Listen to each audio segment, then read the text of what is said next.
Welcome. You're listening to Beyond the Front Door podcast with Lindee and Rhea, and we're real estate agents with Peak Properties in Cheyenne, Wyoming, and we bring you real estate stories that inspire you, make you cringe, laugh, maybe cry. Come on in. We put the real in real estate. Yes. Good morning. Good morning. We have a really fun guest today. Yes, the person that makes every day down here a little bit fun. Yep, exactly. Go ahead. You want me to introduce him? him? Go Okay. ahead. Today we have Corey Rang. He's the broker and owner of Peak Properties and storyteller extraordinaire. Comedian. Yeah, he's got a story for everything. He's married to my mom, so he's my stepdad. And your neighbor. And my neighbor. All the things. Yes. So yeah, we're excited to have Corey because he really does have a story about everything. He's bought and sold a lot of real estate. We'll let him tell you a little bit about himself, how he got into real estate, how long he's been in it, all of that. Yep. And today's episode is kind of a what's your craziest real estate story or transaction, or what are some things that you've seen that can be essentially cautionary tales, I suppose. So yeah. Anyway, welcome. Yeah, welcome, Corey. Okay, want to tell us about yourself? Sure. So I've been selling real estate for about 20 years, actually a little over 20 years. I bought some rental property prior to that, so I would say I've been in real estate for about 23 or 24 years. Bought and sold a lot of property, probably in the 150 range of buying properties and reselling them of my own stuff. I started off in Gillette. After about 10 months, I had a partner named Tom Simons in Gillette, and him and I basically went and started our own company. Then we moved down to Cheyenne a couple years later, and have been here ever since. And for like crazy stories, it's hard to really think that quickly, but we've had a few squatter stories, not in our own properties, but we've definitely had more than our share. We deal with a lot of foreclosures, and a lot of times in those ones, the scary ones are the ones that have the power on. People who would break into houses know that, and they're going to go into the houses with the power on. Well, yeah, to stay warm, stay warm, charge their phones, all that. So yeah, we've had a fair amount of those. And the funny part, I always laugh about this. I don't ever think about it till I get there, and a lot of times if I ain't feeling the love, I guess I take a carpet knife in me of all things, but carpet knife to protect yourself. Carpet knife or screwdriver. Or something. I usually don't think of it either until I get there, and then I'm like, okay, someone could be in that house. I had one the other day where someone walked behind it as I showed up for the showing, and I like waited until my buyer got there, and then I was a little worried that someone was in there. The door kind of. Have you ever just like unlocked a door and then been like, was that locked? Like I put the key in and I don't even know if it was locked. It felt like it wasn't, and then I was like, oh great, here Yeah. we go. Yeah. Yeah, and I've definitely went in somewhere. I've got a couple where I've seen people where I literally was like, hey, I'm going to leave. Don't be here tomorrow. You know, implying I'm just going to let them hang out for the day, and then we call the cops or whatever. But How often does that work? Like when you approach them and say, be out of here by tomorrow or whatever? You know, I always call the police, so I don't think any of them really just up and leave. But I know we've had ones where we went to properties, knew there was people in there, had to call the police multiple times for that. I was just telling earlier before we started, about a year and a half ago, we bought a house in South Cheyenne. We're going to close in a couple days, and Deb had never been to the house, and we went in, and I missed the obvious signs. There was a phone laying there, a Mountain Dew, but the owner was supposed to have be cleaning out the house. And so I went downstairs. Deb went downstairs. She went back upstairs. She tried to open a closet that had a bed laying on the floor, kind of kitty corner, keeping the closet door closed. She tried to open it, and there was this big foam thing covering the bed, and there's a dude under the foam thing. And I could hear it, so I ran up. I stepped between them, and he's like, "This is my house. Get out of my house." And he'd obviously broke in. So I was like, "All right, hey, we'll leave, man. Sorry, we thought it was for sale." And called the cops. They did go arrest him. had some other things like that. Had another one where Just really quick, I was going to say, I know that living up here in Wyoming, I've often thought when people have talked about squatters, it's often been like if you own a vacation home in a different state, like Arizona or, well, it seems like everybody in Wyoming, so many have a home in Arizona. Yeah. And the big thing is to make sure you don't get squatters in there. So I don't know that, I mean, you know, I'm sure everybody would be surprised to know just how much it happens just right in our own community, you know, and especially through the winter time here. it definitely happens, even in the summer. I had a deal probably 2 years ago. Sold a house to a friend of mine. Bought 2 houses that were on the same lot side by side, and he called me, and I could tell something was up. So I ran. He's like, I said, "Do you want me to come over there?" Yes. So we got over there, and what he had done was the previous people had hired somebody to move them out of the house, and they moved him out, and they moved right in, and it was the same day. And so we called the police, and the police were like, well, they got a key is kind of the issue. And how it really got resolved was we had the position of, we have a key, we can stay here. So I guess you got a lot of squatters here, and you're going to be back here all night. So either they go, or you can't make us leave. Right. And they did make them leave. So we've had, and there's been other ones.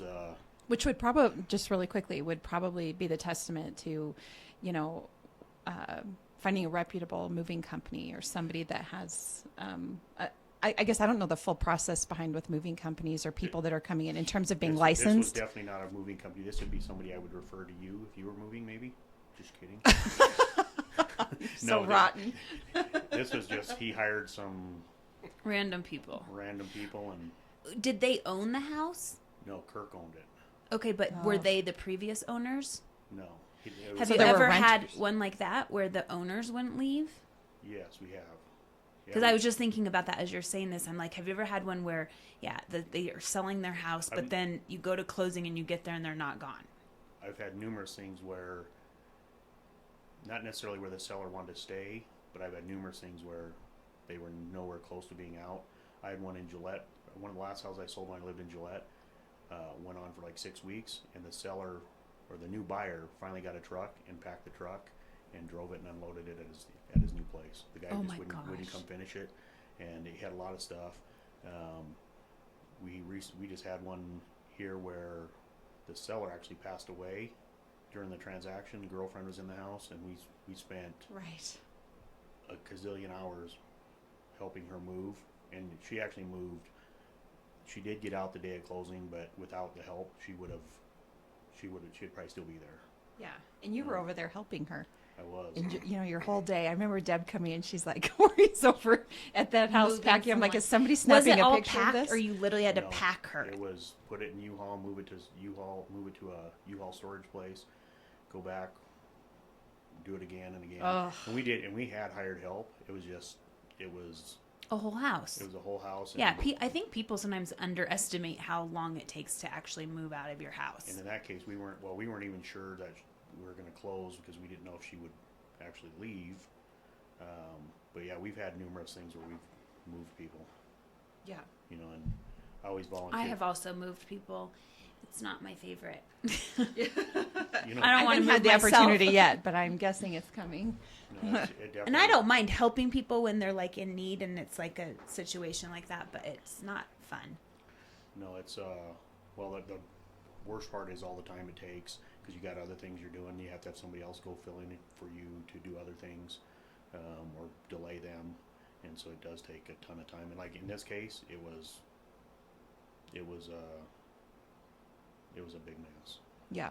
But it did close. Sean Miller actually helped also, and Taryn helped, and we had some hired help, and it was just big house, big garage, tons of stuff, nowhere to put Oh anything. my gosh.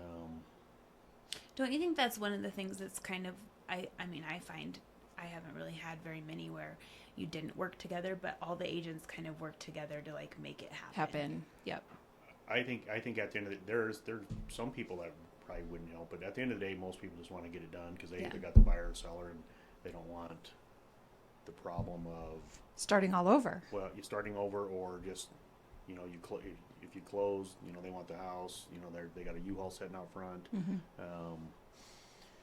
and we have had people that have refuse to sell, you know, a day or two before closing. Like, But they changed their mind? I had one guy who was going to move to Colorado, and he figured out he really couldn't buy anything in Colorado, and at the end, and he felt bad. He was a nice guy. He just was like, I'm not moving. Can't buy anything down there. What am I going to do? And you can't make them. I mean, you're under contract, but what do you do? No, it was just try and make it the best we could for the buyer, and, you know, obviously some irritated people. That is the hard thing about real estate, and just even the last transaction I have. I mean, they know enough about real estate transactions that until everybody's signing on the dotted line on closing day, you really never know what's going to happen. Most of the time it turns out fine, right? Like most of the time everybody moves along as promised, but occasionally there's those times, or if something significant happens. I think it was right about that same time, wasn't it, where there was a final walkthrough of a closing where the appliances were gone. And I know you had one recently where, was it just right on closing day or the day before closing day, where the contingent part fell through or whatever it was. And yeah, same thing. I mean, so while most of the time everything turns out the way it should, occasionally, you know, at the end of the day, as a buyer or a seller, you really don't know what's going to happen until everybody signs. 100%. And Lindee could even tell you, Lindee had a guy that she did a lot of deals with, and we kept saying we got to quit using him and quit doing deals with him, because he would sign and he wouldn't have the money, and then he always came up with it. But the first one wasn't one. He actually ended up buying a house that I used to own, but he lived in it prior as like a pre-occupant. And yeah, it all started with Corey's house, a home you owned, and I sold it. So he needed like 25 grand, and he kept saying he had all these stories. I actually went to the bank with him, and they seemed true, but the bank said he had the money, but they wouldn't give him the money, and I never understood why. And it took about 10 days, and the bank finally was like, we don't care where he gets the money, and I actually took him to a hard money lender, and he got the money and closed. And he still owns the house, but he did that on numerous deals, and we eventually learned our lesson. That's too stressful. It was stressful. He's in prison now. Oh, okay. No, he's out, remember? Oh, no, I hope he's in prison. He's probably listening. You better not say that. But anyway, that was... He was in prison? He did go to prison. I had the FBI call me. There was way more to it other than real estate. He was a con artist. Yeah, he was a little bit... that makes us sound bad for not catching it, but he always did but, close. But that's the thing, is if you watch any of those con artist shows... He was good. There's a reason why they're charismatic, right? Yes, oh, yeah. You believe it. And even when I talked to, like, the FBI or DEA, I don't even know who it was, he was like... I'm like, this sounds so stupid that I'm saying all this, and I didn't, now that I say it out loud, I'm like, duh, but I didn't catch on. Mm-hmm. And he's like, yeah, no, that's what a con artist does. That's why, because they... Well, plus it's believable. And then, yes, he did buy property, and he did have money at times, and so... But plus you want to believe him, and you're going, why would you do this if you couldn't do it? Right? Why would you waste your time? Mm-hmm. I mean, just like when we have scammers all the time, like we had recently, where people call us to buy property from another state, and you have never met them, but we have to treat everyone like they're really going capable to buy the property. Mm-hmm. We can't just question every single thing. And then, but I don't know what the end game is when they actually can't close. They tie up a property. So I think some of the scam is in the earnest money. They're hoping you deposit it, and somehow they retrieve money from your account that they deposited, and so they get their money back before their checks are no good. There's some of that, I think. I don't quite know how the mechanics work. That's kind of why, like, some of the title companies, it's 10 days no matter what, for them to refund your money. Well, for them to even, like, if you write them a check, they won't credit you that money for 10 days until it's cleared, and there's no ifs, ands, or buts that it's, I closed. Didn't you about a year ago have a guy from Florida? Yes. Yeah. You had one of them. I mean, I think everybody has. He wasn't, I would say, per se, an official scammer, but we did question, like, because he was out of town and it was hard to kind of gauge his intentions, and it did tie up a property, and the whole thing, the night before closing is when it all fell apart. And it was, you do wonder the intent behind starting the process of a real estate transaction, and what are they getting out of all that, of dragging it out for Corey, didn't he? Yeah. He definitely did. He got his ass chewed by Corey more than probably anybody in 10 years. That's a lot. That says a lot. That was a tough one for sure. Well, that was halfway through all the way through the deal though. The whole time he was just, yeah, he was unbelievable. That was one of those transactions where I had Corey, like, unfortunately on speed dial for just about everything through that whole thing, because it just was so nuts. He just like backed out at the day before. He just jerked around the whole time. And I want to buy this house. I don't want to buy this house. I've definitely had people like that, and I can't tell if it's some kind of scam or if it's honestly just like they are unsure and they freak out and then they want to. I think in his case it was just a straight up shakedown. So I think his whole goal was to push it to the end and then shake this seller down for $20,000 to get it less. Yes, I won't close until you do this. Okay. Yeah, yes, I think that was the idea. Yes, I think you're right.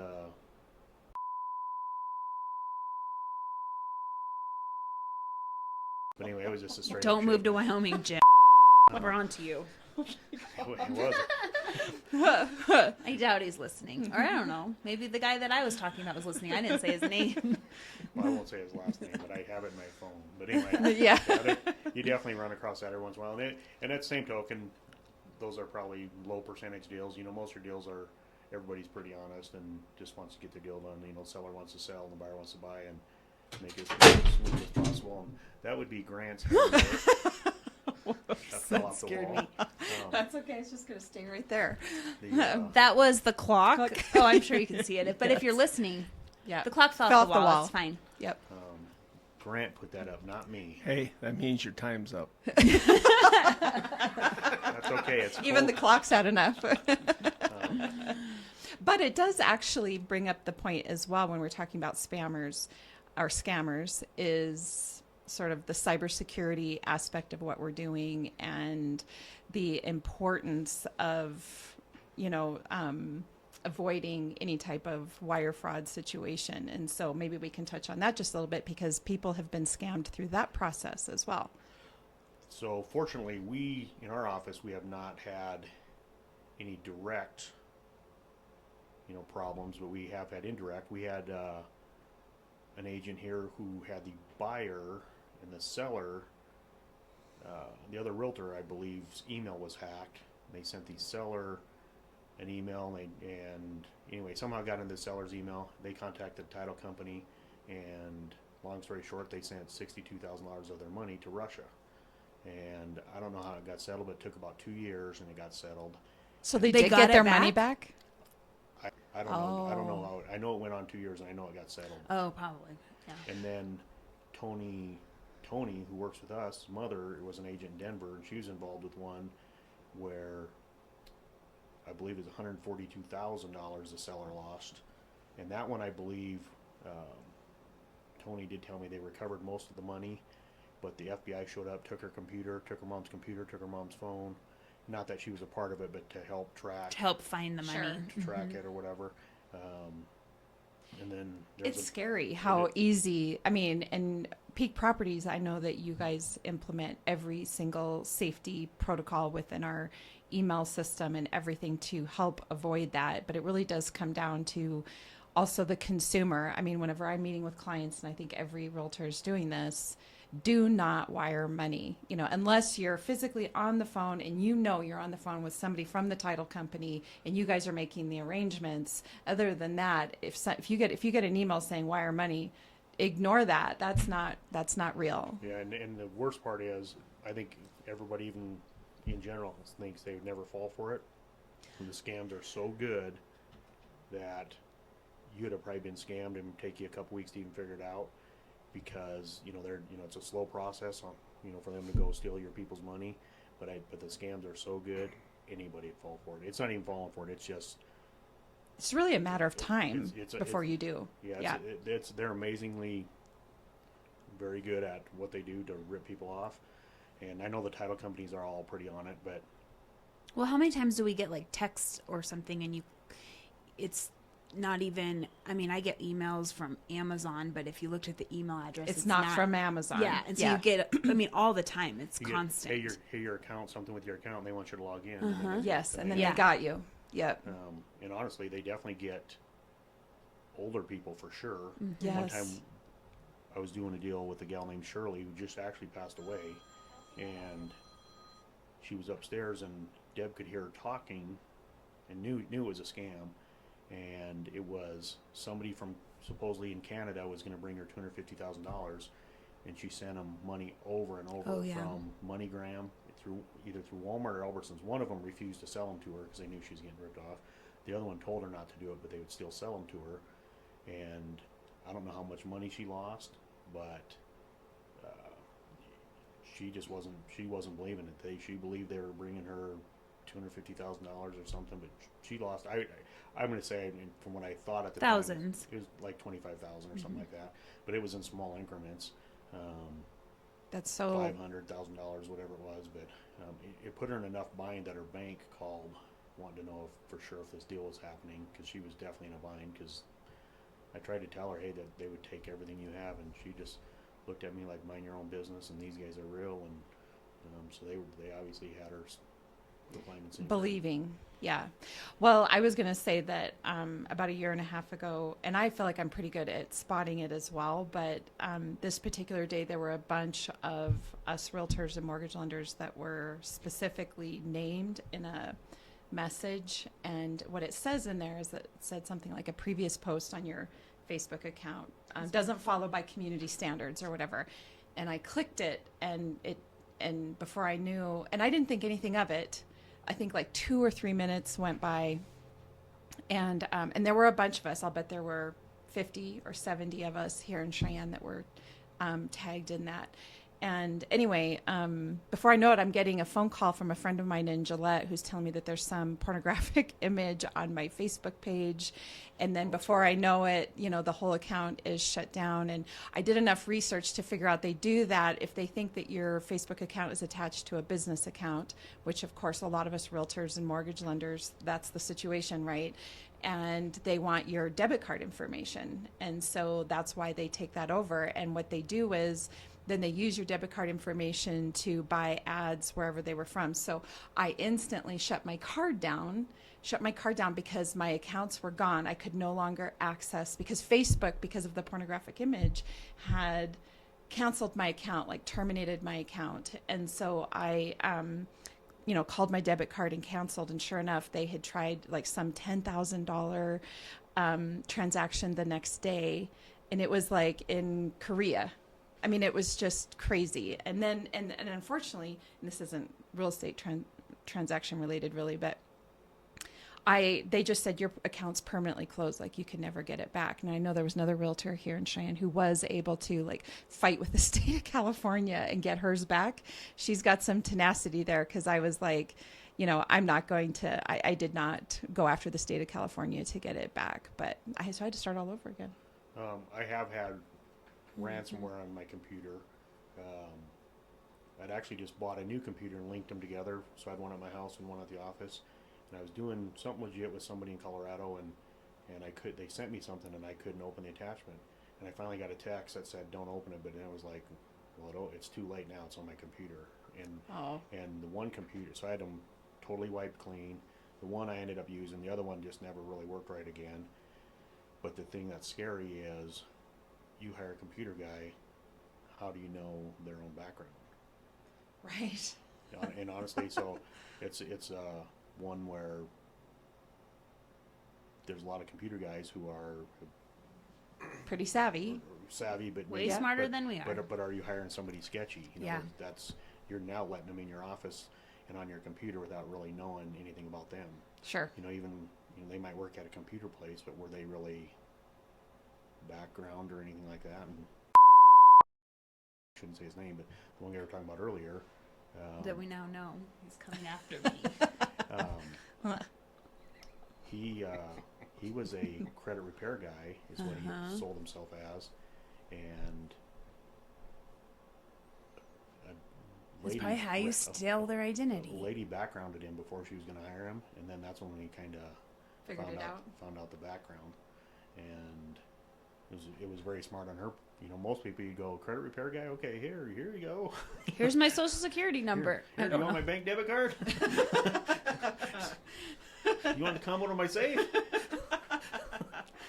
Well, I think what's sad is that no matter what sort of situation we're dealing with in life, and in this case, you know, you want to enter into a real estate transaction, that there's threats along the way that we all have to be as a team looking out for. So if it's everything from a credit repair to where you're wiring your money to the emails that you're sending and receiving, to, you know, closing day, to the moving company you're hiring. I mean, all along the way, there's a potential risk, which is with everything. And that's why it's so important, I would say, to have a really good team working with you that's helping manage all of that and help you protect yourself.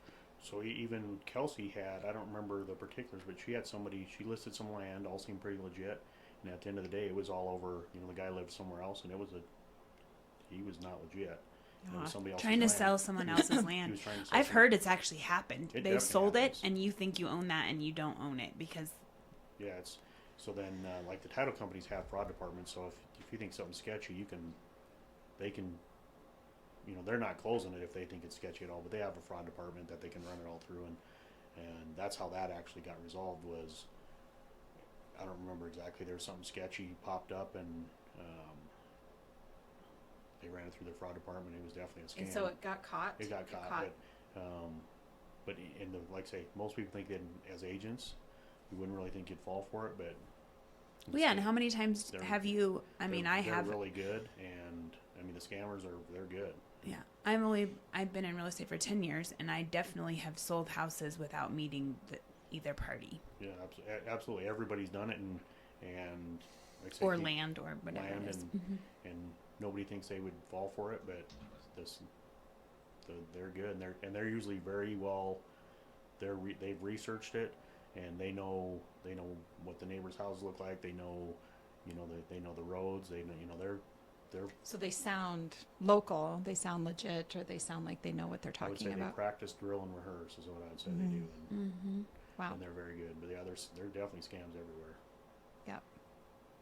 Even just this week, we have a house that we put for rent, and the previous tenant contacted Deb and said, "I don't think this is legit," and somebody else had it on a Facebook account just this week.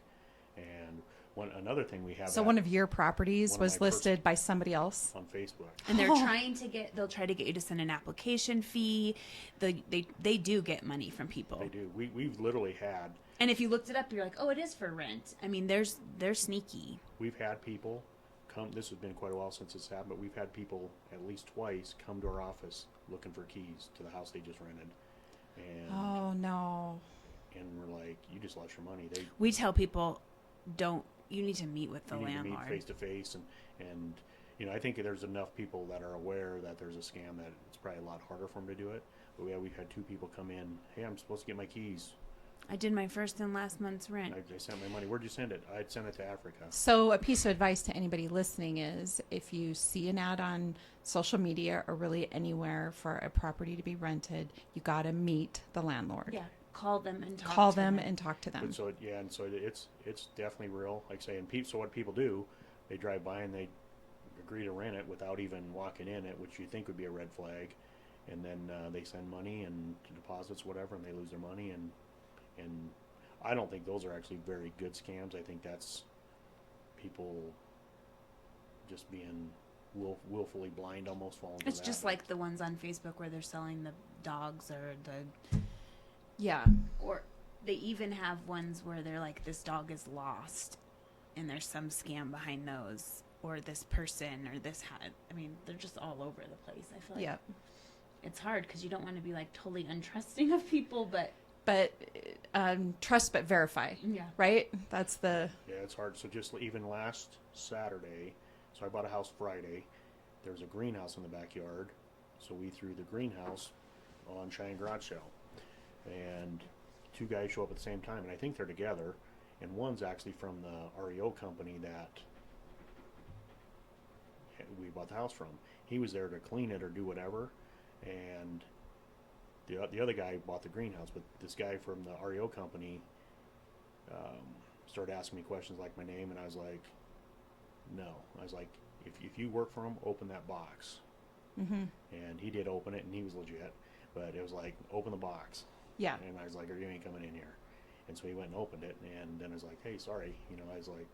But you have to do that because it was like, what do you want my info for, right? You don't have anything to do with this. But but anyway, it was just like, and I don't know what the scam would have been there or what I thought, but it was just, initially I thought they were together to get the greenhouse, but it was just because it was weird that they showed up at the same time. But I was literally like, no, open the box.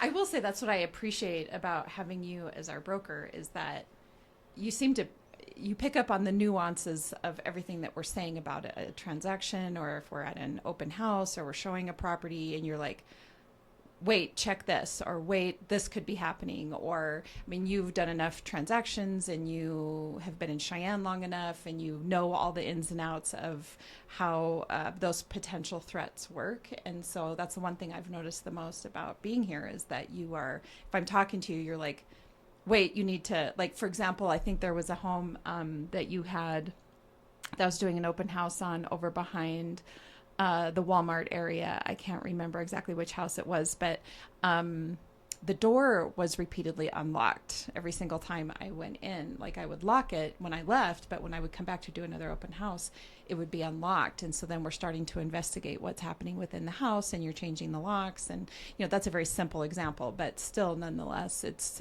like there's a constant risk analysis going on with everything that we're doing. There really is, because so I think sometimes people get tired of hearing you because you go, you know, you're almost like the negative Nelly going, hey, be careful of this or that, Yeah. this, that, and the other. Yeah. And the reason being, it really happens.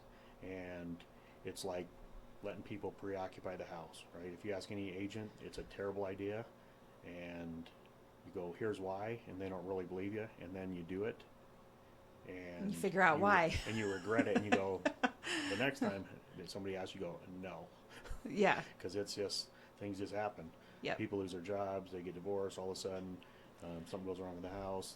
It's just... It goes back to that until all the signatures have hit the paper on closing day, you really don't know what's going to happen. Because things do happen, like I say, and it's not to be that deals are all negative, and maybe it only happens once in a while, but things do happen, and... Well, it's life. I mean, first of all, we're talking about, you know, a person's oftentimes the biggest purchase they're ever going to make or sell, and you've got just human life, you know, humanity is sort of happening in the middle of all of that. So it stands to reason that not everything is just going to be perfect. Things happen, Yeah. and in the same token, it's not to be like those happen a lot, because they don't. You know, most deals are very positive. Yeah. You end up becoming friends. Yes. Buyers, sellers, even the buyers and sellers. When I lived in Gillette, everybody closed at the same table, which I think is true. Which I think is a better way of closing, because even if a buyer and seller had some squabbles on a deal, there everybody meets, they shake hands. Hey, sorry about that. Here's my number. If you got any questions? You know, just a good way of finalizing the deal. Where here we all close separately, so there's deals where you don't ever even meet the other realtor because technology. You don't ever meet the other, you know, the buyer or seller. It's just done separately, and so I always thought that if they get a chance to meet, it's just a better finality, better way of finishing a deal. I would agree. That helped us when we sold our house in Gillette and moved here, because even though I forwarded my mail, we just had mail that kept going there anyway. I bet it went on for about a year. And so she would text me and say, you have more mail here for me. And it was important mail. Like, it wasn't. And so then, you know, finally it came to an end. But that it was very nice to have met them. And really, you know, I think a lot of people have some attachment to their home that they're selling. I know I did. I was super sad. Even though I was excited to be moving, I was sad to be leaving that house. So it was nice to meet the people that were going to be living there. And it's... and then, you know, even like my personal house, the first one I lived in here is for sale now. When it first came on, of course, you know, it was empty, so you run back and walk through it and you go, I forgot about this, forgot about that.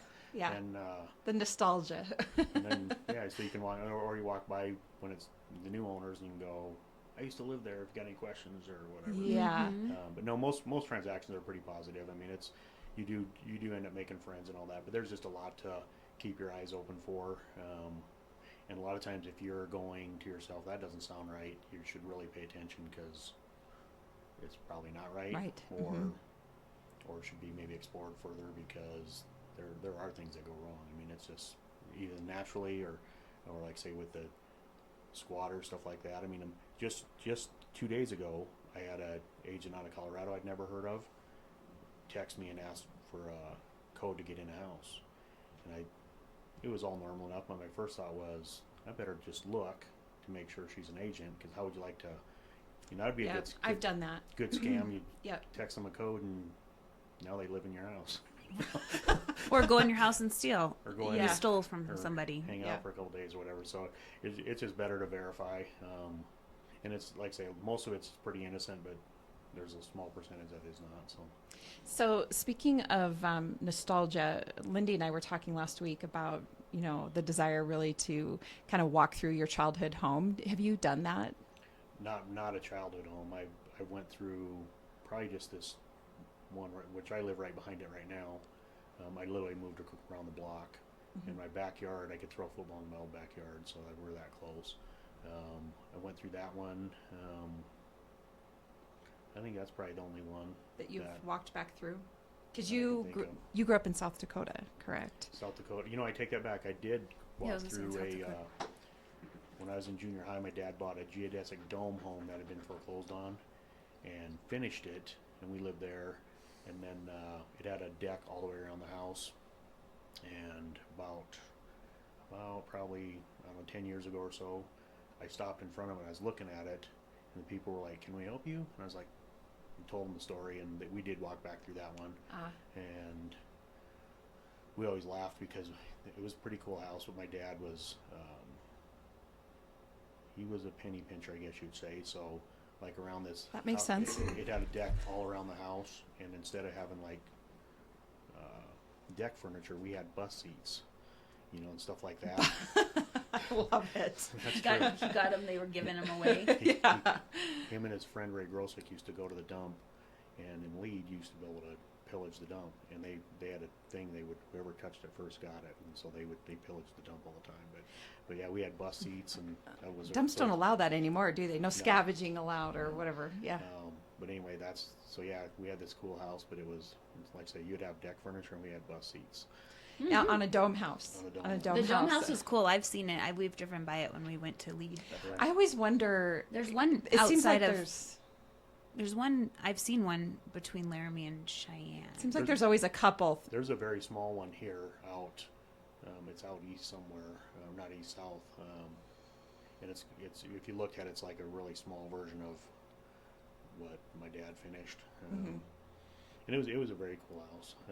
Cool. But yeah, there was things in, like when you go back and look, you go, he did save some bucks doing this. It seems like most of the dome homes I've seen are made out of like wood. I wouldn't call it like wood paneling, Like but shingles. kind of, like shingle wood. Is Wooden that what shingles. the one that you had in South Dakota? Did it have like those wood shingles around it? So my dad put regular shingles on it and it actually laid down fine.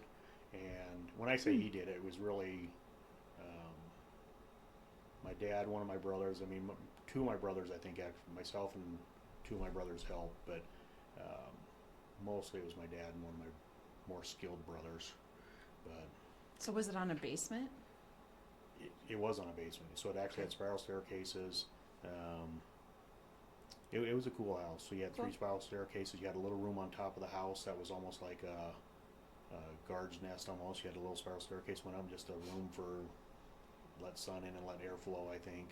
And then I don't know that there's ever really a purpose to it, but I was going to say, why do they not make more of them? hard to say. I mean, they're probably expensive to build because you use a lot of. I would think you'd use a lot more lumber and sheetrock, because like on a sheetrock, normally you'd hang like a 8x8 piece. On this, you got to cut the triangle, right? So you got to cut a triangle to fit it into the oddball. Well, this is going to sound like a silly question, so please forgive me. They're supposed to be super energy proficient. So Okay, the that's why. inside of them though, do they frame it in square No. or Mm-mm, it's it's round? So the bottom wall was, going off memory, I'd say was 4 foot, and that was just your normal wall, but it's only like 4 foot, and then it rounded up. So if you imagine how much sheetrock you'd use fitting in, instead of having one piece of sheetrock that covers 64 square feet, you'd have probably one piece would cover, half that you waste a whole piece of sheetrock on because you're having to cut the triangles and then just a lot more skill to actually drywall something like that. Sure. And so I think your cost is probably higher. They're supposed to be super energy proficient. I don't know that for sure, but I think that's the idea. Well, if you own a dome home, Yeah. Come Let be us on our know. podcast. yeah, we want to hear about that. I was just going to say, because you've had the experience of doing that, because I'm a little intrigued by this too, but it's almost like the motorcycles that you see going around the dome in the carnivals or Yeah. whatever. Yeah. It's basically something similar to that, only on all the triangles, like you're saying, that are built into the frame. That's where you're sheetrocking every triangle that's So in the frame. instead of using like 64 square feet on most of your house or using the whole piece of sheetrock, you could probably use percentage of it and waste a lot of it. So I think that, just your cost to build something like that's probably higher just Yeah. because of materials. Yeah, that's the only one, that and the old house here. Okay. Well, we have our final question that Mm-hmm. you always ask all of our Yes, and I'm excited to hear what he has to say. If you could purchase a property anywhere in the world, where would it be and why? Well, I'd probably be one where people couldn't move like 2 doors down from me. It's a tough question.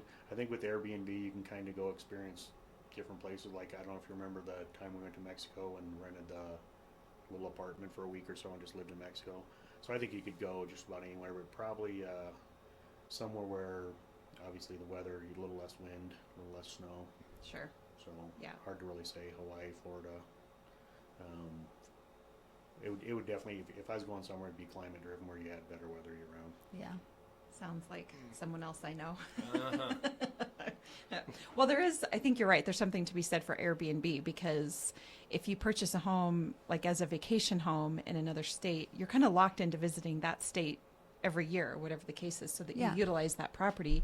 Whereas with Airbnb, you can experience a new state, a new country all the time, and you're not locked into owning that property. Or like even with the timeshare, a lot of the timeshares are, you got to go to the same place depending how you do it. They say they're easy to trade, but I don't think they really are. Mm-hmm. So you got to go to the same place all the time, and which is fine if that's where you If want that's to the go. place you love, yeah. But if it's somewhere you're going to go different places, might not be the. Yeah. Another thing that we did have one time, we were in Las Vegas, and I felt kind of silly for missing this, but when we went to this deal, what was it? It was a instead of timeshare, it was like timeshare for travel. And it was a good pitch, and it was $5,000. And here's where a normal person would catch this: you can only pay in cash. And so Yeah. I was the first one to go, hey, I'll do it. And then they wouldn't take credit cards, so we're going to go get the $5,000, and we're standing in line at the casino, and I was like, this isn't right. Nobody makes you only pay cash and whatever year. And so we literally went back to the hotel where I was at, and I walked in, and I was like, hey, give me my stuff back. And they're like, well, you gave us your information. I was like, give my stuff back, I'm going to call the cops right now. And I tore it up in front of them and walked out. And it was definitely A shakedown. I or don't. a I mean, scam. it was probably technically not a scam, but it was not easy. They made it sound like it was super easy to use, and then later on we looked it up, and it was people had terrible. experiences. Reviews, yeah. Yeah. Um, Okay. Interesting. Well, thanks for. I know you're getting ready to head out of town, and so we appreciate you coming in and. Go see Jim Gaffigan tonight, Yes. live. We So- love him. We Ooh, love he's Jim the best. Gaffigan. And I think I saw that he was scheduled to be in Denver, and they had to add like 6 or 7 more shows because he kept selling out. Oh, and yeah, so I'm I sure. think He's he's so got a funny. lot going on. Maybe he'll hear this podcast and Yeah, Jim, Give a you want shout to be out. on the and tell us podcast? about. Yeah, Yeah. come in and tell us. Come about on, your Jim stories. Gaffigan. Yeah. Come to Cheyenne and come hang out and chat with us. That would be a ton He of has fun. come to Cheyenne before. I've seen him at the Civic Center. Oh, interesting. Mm-hmm. Very nice. Well, I think that concludes us for today, and we just want to remind our listeners that Lindee and Rhea, are both realtors with Peak Properties here in Cheyenne, and so that means if you're interested in purchasing or selling real estate, we'd love to help you with that. Yep, give us a call. Follow us on all of our social media, and we're on Spotify now, so that's exciting. Yay! Spotify, iHeart, Apple Podcasts, and YouTube. Yes. If you want to actually see us. Yeah. We're going to try and listen on our way to Denver. So we'll see. Okay, very good. Cool. Awesome. All right. Thanks. Thanks, Corey. Appreciate it. This episode of Beyond the Front Door is brought to you by Peak Properties in Cheyenne, Wyoming. With over 75 years of combined experience in real estate, it's our goal to help clients buy and sell and save by providing the information you want and the professional services you expect. Let us help you with your residential, commercial, HUD, income-producing properties, as well as vacant land and rental needs. To learn more, visit www.sellcheyenne.com.